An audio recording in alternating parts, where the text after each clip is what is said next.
Se a pessoa aceita Jesus, hoje, na próxima ceia, ela pode participar sem ter descido as águas, pastor? Não. Não deve fazer isso. Se fizer isso, está procedendo erroneamente à luz da Bíblia Sagrada. Capítulo 3 do livro de Atos dos Apóstolos, nós encontramos a partir do versículo 37 que pessoas ouvem que receberam a palavra. Aliás, Atos capítulo 2, versículo 37. Os que ouviram a pregação de Pedro se compungiram. Então vamos ler como é que procedeu a igreja primitiva nesse aspecto de receber pessoas como membros e em seguida participar da ceia. E ouvindo eles istos, compungiram-se em seu coração e perguntaram a Pedro e aos demais apóstolos: que faremos, homens, irmãos? E disse-lhe Pedro: arrependei-vos, cada um de vós seja batizado em nome de Jesus Cristo para perdão dos pecados, e recebereis o dom do Espírito Santo. Porque a promessa vos diz respeito a vós, a vossos filhos, e a todos os que estão longe, e tantos quantos Deus nosso Senhor chamar. E com muitas outras palavras, isto testificava, e os exortava, dizendo: salvai-vos desta geração perversa. De sorte que foram batizados os que de bom grado receberam a sua palavra, e naquele dia agregaram-se quase 3.000 almas, e perseveravam na doutrina dos apóstolos, e na comunhão, e no partir do pão, e nas orações. Aí está. Então, a partir do batismo, essas pessoas participavam da comunhão, do partir do pão, das orações. Houve, então, essa ordem de crer, batizar-se e depois participar da ceia. Agora, no capítulo 11 de 1 Coríntios, quando o apóstolo declara no versículo 23, recebi do Senhor o que também vos ensinei, ministrando aconselhamentos com respeito à ceia, ele diz, no versículo 27 do capítulo 11, portanto, qualquer que comer este pão ou beber o cálice do Senhor, indignamente será culpado do corpo e do sangue do Senhor. Examine-se, pois, o homem a si mesmo, e assim coma deste pão e beba deste cálice.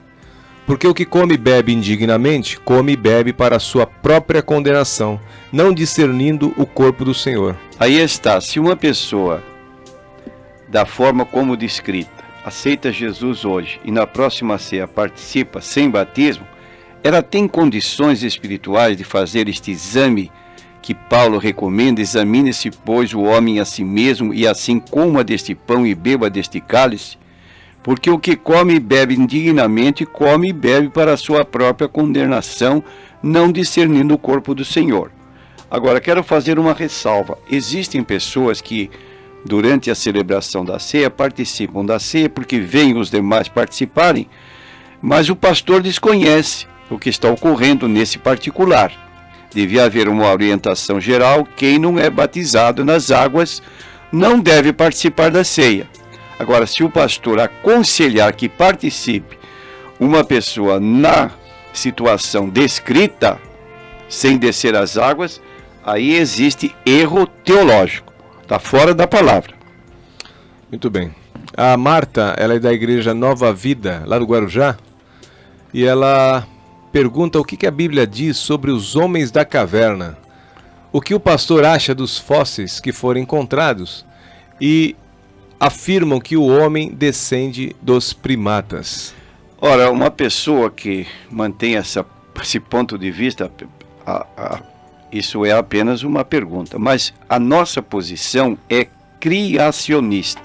Respondendo esta pergunta com Gênesis, capítulo 1, versículo 1, depois versículo 26 e 27. No princípio criou Deus os céus e a terra. E a terra era sem forma e vazia, e havia trevas sobre a face do abismo, e o Espírito de Deus se movia sobre a face das águas. E disse Deus: haja luz, e houve luz. E viu Deus que era boa luz, e fez Deus separação entre a luz e as trevas. E Deus chamou a luz dia, e as trevas chamou noite. E foi a tarde e a manhã o dia primeiro. E disse Deus: haja uma expansão no meio das águas, e haja separação entre águas e águas. Então nós observamos no capítulo 1 do livro de Gênesis que cada animal foi criado segundo a sua espécie. Uma espécie não passou para outra segundo a sua espécie, e o homem não foi criado de uma espécie inferior como se fosse um macaco, mas foi criado à imagem e semelhança de Deus. Agora, no livro de Atos dos Apóstolos 17, versículo 24, Paulo reitera o ponto de vista do livro de Gênesis. O Deus que fez o mundo e tudo o que nele há, sendo Senhor do céu e da terra, não habita em templos feitos por mãos de homens, nem tampouco é servido por mãos de homens, como que necessitando de alguma coisa, pois ele mesmo é quem dá a todos a vida, e a respiração, e todas as coisas. E de um só sangue fez toda a geração dos homens, para habitar sobre toda a face da terra, determinando os tempos já dantes ordenados, e os limites da sua habitação. Então aqui está: Deus dá a todos a vida, a respiração e todas as coisas, e de um só casal, Adão e Eva, criados à imagem e semelhança de Deus, ele fez todos os demais homens. Então nós todos somos descendentes de Adão e não de um primata, de um tipo aí como se diz, de macaco, como falam aí. Então nós temos essa posição. Agora, habitar em caverna é uma coisa que ocorre normalmente. Pessoas que se refugiam em cavernas, o mesmo povo de Israel, já há mais de 2 milênios da criação do homem, às vezes se refugiava em cavernas. Então isso é muito natural. Até hoje encontramos pessoas morando em cavernas, sem que isso represente uma estação da vida do ser humano, como se ele fosse um simiesco, tipo de animal que vivia nessa condição, como se fala. Agora, os fósseis encontrados de animais e outras coisas mostram que houve animais enormes, como os chamados dinossauros, mas isso tudo dentro da criação de Deus. Gênesis capítulo 1 é a nossa base para crer em tudo que a Bíblia fala sobre a criação, tanto dos seres irracionais como seres racionais que somos nós. Muito bem. Aqui a Marli, ela pede a sua opinião sobre o livro A Oração que Prevalece para a Paz, do Kenneth Hagin. Não sei se o senhor conhece. Esse Kenneth Hagin foi chamado pai da teologia da prosperidade, já falecido. Tem livros que têm conceitos totalmente heréticos. E ele, durante a sua vida, nesses livros, fala de suas revelações, seus contatos com o Senhor Jesus Cristo, que ele, quando tinha assim uma revelação recebida do Senhor Jesus Cristo, ele exigia que Jesus lhe citasse 3 textos bíblicos para que ele pudesse aceitar o que Jesus lhe transmitia. Então veja que situação de alguém que diz tem um contato, uma visão com o próprio Jesus, conversando com ele, dialogando com ele, recebendo orientação, e ao final ele lança esse desafio para que esse Jesus com o qual ele dialoga e recebe dele revelações, que ele indicasse 3 textos bíblicos para ele poder aceitar a revelação que ele estava tendo. Ora, se fosse realmente o Jesus da Bíblia com o qual ele conversasse, não teria essa necessidade de pedir que 3 versículos fossem citados como apoio, porque ele teria conhecimento da Bíblia e saberia discernir se era verdade ou não o que Jesus lhe dizia. Numa dessas revelações, diz ele que está conversando com o Senhor Jesus, e de repente surge um demôniozinho, na forma de um macaquinho, que enquanto ele ouvia a instrução que recebia de Jesus, o macaquinho interrompia. E ele cita a forma como o macaquinho interrompia, dizendo, Iactiac, Iactiac. Ele então estava perturbado com aquela pronunciação desse macaquinho, que na verdade era um demônio, e notou a indiferença de Jesus, que não fazia nada. E ele perguntou a Jesus, como é? Não vais interferir para que esse demôniozinho se retire? Jesus disse, não posso sem você. Ele ficou surpreso e disse, Jesus, vem cá, tu disseste não posso ou disseste não quero? Jesus repetiu, não, eu disse não posso, porque só você pode expulsar esse demônio. Então ele expulsou o demônio, que caiu, diz ele, como um saco de batata derramada. Agora, é uma posição em que há um enaltecimento do ser humano a ponto de afirmar numa dessas revelações, como estou contando, de que Jesus se mostrou impossibilitado de fazer o que só ele, Kenneth Hagin, podia fazer. Então isso é uma heresia, um ensino falso.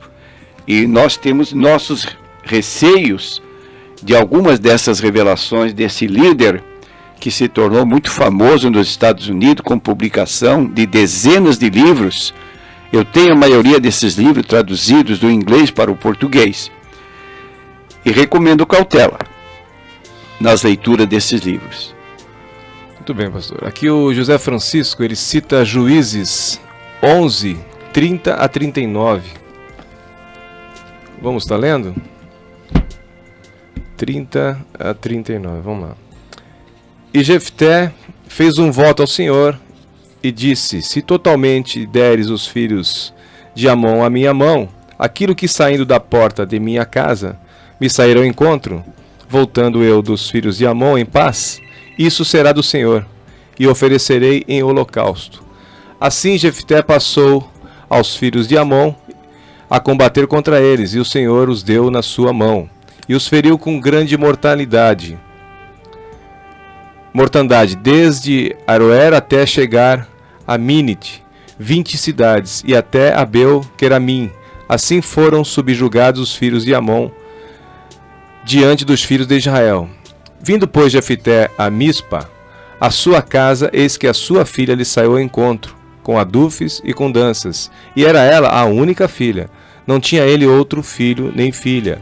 E aconteceu que, quando a viu, rasgou as suas vestes e disse, filha minha, muito me abateste, e estás entre os que me turbam, porque eu abri a minha boca ao Senhor, e não tornarei atrás.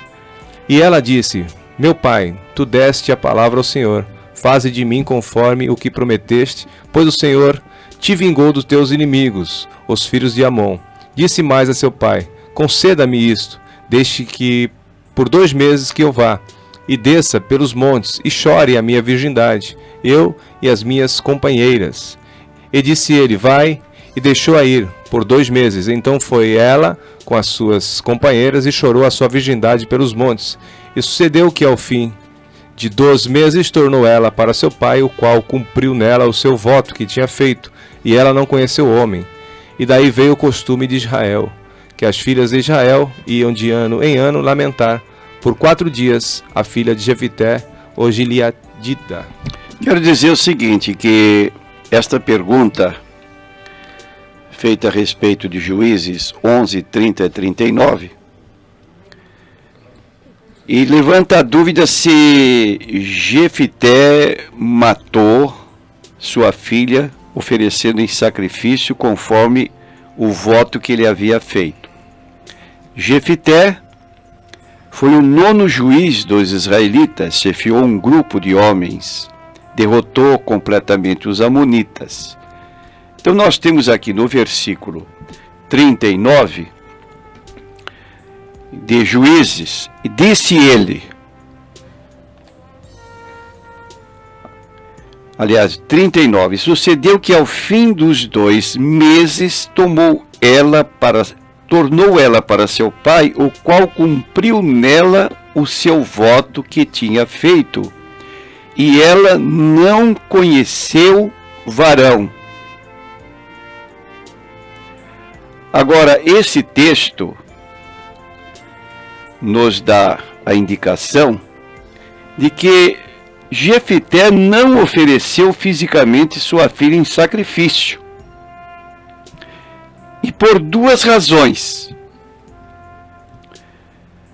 Primeira, ele certamente conhecia a lei de Deus que proibia rigorosamente sacrifícios humanos. E por certo, sabia que Deus tinha tal ato como uma abominação intolerável. Então, não havia sacrifícios humanos no meio do povo de Israel. Isso está em Levítico 18, versículo 21, mostrando que na lei não se permitia este sacrifício humano. E da tua descendência não darás nenhum para fazer passar pelo fogo perante Moloque, e não profanarás o nome de teu Deus, eu sou o Senhor. Então, em segundo lugar, a menção enfática que ela não conheceu o varão é o versículo 39, e versículo 39 que diz que ela não conheceu o varão. Significa que ela não se casou. Deixa claro que ela foi apresentada a Deus como um sacrifício vivo, dedicando toda a sua vida como virgem e ao serviço do Santuário Nacional de Israel. Então nós temos o caso, por exemplo, de Samuel, que a sua mãe Ana dedicou a Deus antes de ele nascer e depois levou ao sacerdote Eli para que ele vivesse no templo, oficiando, trabalhando nas coisas de Deus. Então, repetindo, esse versículo 39 é muito claro. E ela não conheceu varão, e depois diz que ela foi chorar a sua virgindade pelos montes. Versículo 38. Mostra então que ela se tornou uma virgem que passou a servir a Deus no templo como resultado do voto que seu pai Jefité tinha feito. Pastor Vladimir, da Igreja Evangélica da Paz, ele comenta aqui: padre na Armênia crucificou uma freira. Quando foi preso, ele disse que não se arrependia. E o Vladimir pergunta: como fica o sofrimento dessa pessoa? Bom, o sofrimento, ela já passou por ele, né? Quer dizer, Deus vai julgar esse sofrimento? Deus não vai julgar esse sofrimento como um meio de salvação. Agora, isso que nós lamentamos é fruto de pessoas que admitem que há certas pessoas possessas e admitem que a única maneira de eliminar o diabo que está no corpo da pessoa é agir dessa maneira como aqui foi feito, crucificado de cabeça para baixo. Uma freira, como se ela tivesse possessa. Agora, é uma ignorância religiosa de pessoas que vivem naquelas regiões bem distantes, sem conhecimento de Deus, embora essa freira deve ter levado pelo menos o conhecimento da Bíblia Sagrada a muitas pessoas daquela região, mas que foi vítima de um fanatismo religioso. Agora, isso não é meio de salvação para ela. E essa pessoa que cometeu esse crime foi um crime bárbaro e ela vai ser condenada por Deus. Coisa absurda mesmo, né? Pastor, aqui é a Isabel. Ela... Tem pessoas que quando a gente pede desculpa, elas falam pra gente: não, quem tem que desculpar é Deus, não sou eu, né? E na realidade não desculpam nada, né? Então aqui está perguntando a Isabel, diz que dá muita importância para o perdão. E ela, quando pede perdão a uma pessoa, a pessoa responde: eu não tenho que te perdoar, Jesus é que tem que te perdoar. ela pode se considerar perdoada quando a pessoa fala isso? Sem dúvida que sim. Ela fez a parte dela. Agora, essa resposta é antibíblica, né? Porque a Bíblia, em muitas partes, recomenda o perdão. Nós devemos dar, por exemplo, Mateus capítulo 6, na oração chamada do Pai Nosso, Jesus ensina a dizer: perdoa-nos as nossas dívidas como nós perdoamos, ou perdoamos aos nossos devedores. Quando oramos assim, está significando que nós temos uma disposição para perdoar tão grande quanto Deus tem nos perdoar. Agora, concluindo esta oração chamada dominical, oração do Senhor, Jesus disse no versículo 13 e 14, aliás, 14, ele disse, 14 e 15, Mateus 6, 14 e 15. Porque se perdoares aos homens as suas ofensas, também vosso Pai Celestial vos perdoará a vós. Se porém não perdoares aos homens as suas ofensas, também vosso Pai vos não perdoará as vossas ofensas. Então a condição para sermos perdoados é que nós perdoemos. Se perdoardes aos homens as suas ofensas, também vosso Pai Celestial vos perdoará a vós. Se porém não perdoardes aos homens as suas ofensas, também não recebe o perdão. Vosso Pai não perdoará as vossas ofensas. Então essa atitude dessa pessoa que, recebendo o pedido de perdão, e responde: não tenho que perdoar, Jesus é quem perdoa, ela está agindo fora da Bíblia Sagrada. Falta de conhecimento bíblico é terrível. Temos o exemplo ainda de Pedro perguntar para Jesus quantas vezes devia perdoar seu irmão no dia, e lançou uma hipótese até 7 vezes. Jesus disse: não te digo até 7, mas 70 vezes 7. Essa é a disposição que devemos ter em perdoar, para que sejamos perdoados por Deus. Amém.